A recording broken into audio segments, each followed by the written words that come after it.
हमहू लजा के लइका मौसी के मम्मी कहता। ओम नमः शिवाय, ओम नमः शिवाय। ए बाबू काहे भौजी ई करुआ लोग बजावतानी लोग जी का हो? माने हंसुआ के बियाह होता तो खुरपी के गीत बजावतानी लोग। हाँ? देखी ई धूम धड़ाका हटाई आ शिव जी के एगो गीत नीमन बजाई। पागल भैया टीम चेंज।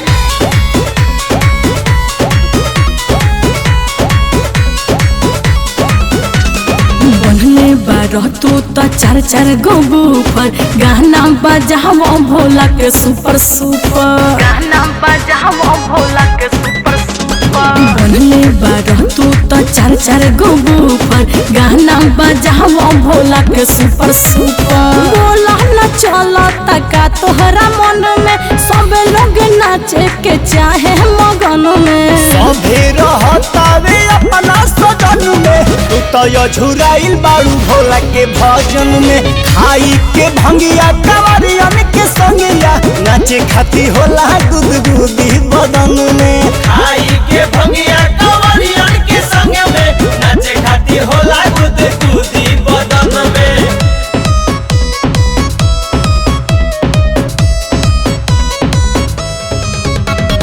सटावाला कुछ न कहा से भैया भौजी करेली बहा से भैया भौजी करेली। सावन हटे सभे जाता शिव जी के पूजे।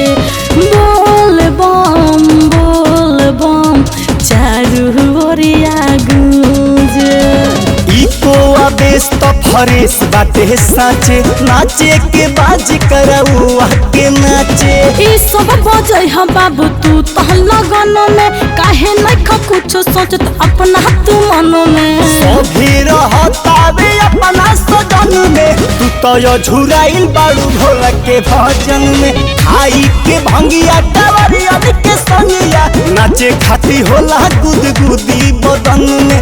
खाई के भंगिया कवरियन के संग में नाचे खाती होला गुदगुदी बदन में। ढेर बोलबू बढ़ी चढ़ी भैया के हमरा जे ऐसे तू ही दिया कैसे।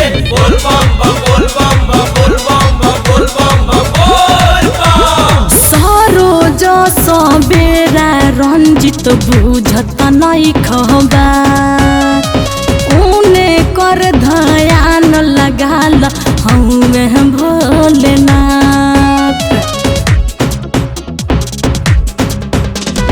बुझतानी सब अब बहुते ख्याल हो बड़ा सुंदर गीत एगो आइले है साल हो।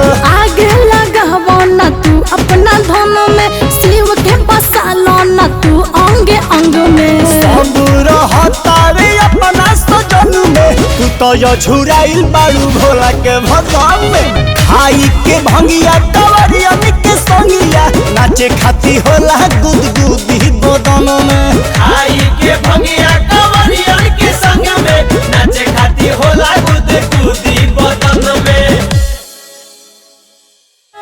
सब लोग नाचे के चाहे मगन में। सभे रहतावे अपना सजन में तू तो झुराइल बारू भोला के भजन।